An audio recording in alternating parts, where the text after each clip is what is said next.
Welcome to This Explainer. Today, we are diving straight into something that sounds a bit like sci-fi, but is actually happening right now: the ethical intersection of advanced technology and human emotion. We're looking closely at the ethics of AI companionship, breaking down source material that asks some genuinely hard questions about where our relationship with technology is actually heading. Because, this isn't just about what computers can calculate anymore, it's about how they relate to us. But before we even get into the data, I want you to stop and ask yourself a really fundamental question.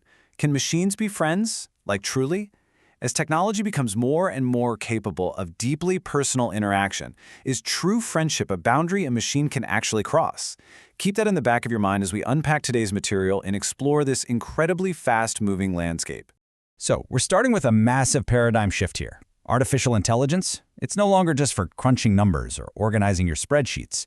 The source material points out that as AI advances, machines are increasingly capable of interacting with us in highly emotional, intensely personal ways. It's a fundamental change in how we use and, frankly, how we perceive the devices we interact with every single day. Section 1. The Rise of AI Companions, Beyond Simple Algorithms.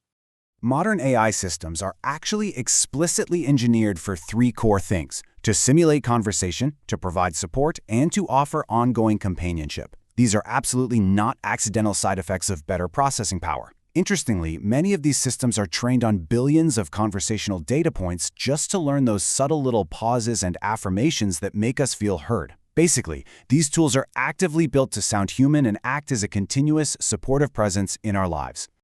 Section 2. True empathy or just simulation? The ethical divide. Okay, so this brings us right to a huge ethical paradox. On one side, we have the genuine understanding of human emotion, and on the other, the mere simulation of empathy. The text asks a really critical question: is the machine truly understanding your feelings, or is it just executing a highly convincing simulation? It's a vital distinction. Are you actually being heard, or are you just being processed by a really smart algorithm? We really have to pause and consider the reality of that difference: a machine's capacity to genuinely comprehend human feeling. That is highly questionable right now. Can a complex network of algorithms ever truly feel human sadness or loneliness? Or is it simply outputting statistically comforting text based on millions of past human conversations?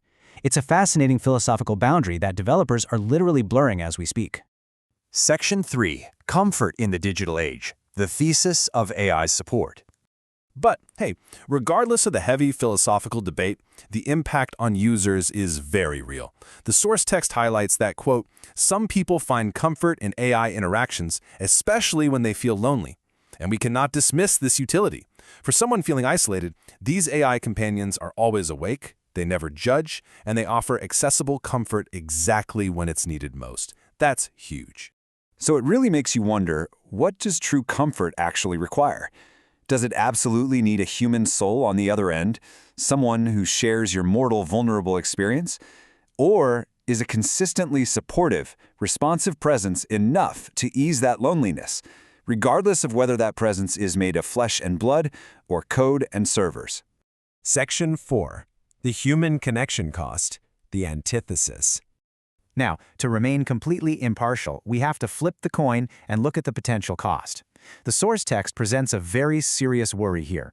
Relying heavily on machines for emotional support may actually reduce real human connection. Think about it. If it becomes infinitely easier to talk to a perfectly agreeable AI than to navigate the messy, unpredictable waters of human relationships, do we slowly stop trying to connect with each other? It's a genuine risk to our social fabric. This creates a delicate balancing act for society. On one hand, you have AI emotional support, which is friction-free, immediate, and customized exactly to what you want to hear. And then you have real human connection, which requires complex effort, compromise, and total vulnerability. The text asks us to seriously consider what happens if we start replacing the difficult reality of human relationships with the easy simulation of an AI. Section 5. Redefining Modern Relationships, a New Digital Synthesis. Traditionally, a relationship is defined as a human bond based on mutual understanding and a shared existence. But the emergence of AI companions forces us to radically challenge this purely human-centric model. If a machine cannot share a mortal existence with us in the real world, can what we have with it still be called a relationship? The very definition itself is being stretched right before our eyes.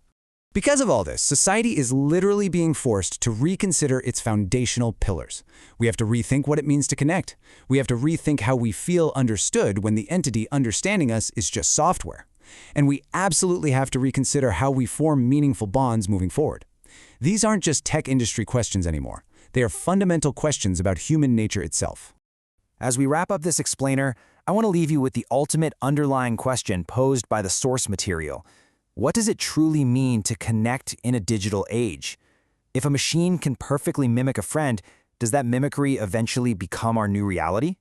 Consider where human empathy ends and artificial companionship begins. Thank you so much for joining me, and keep questioning the world around you.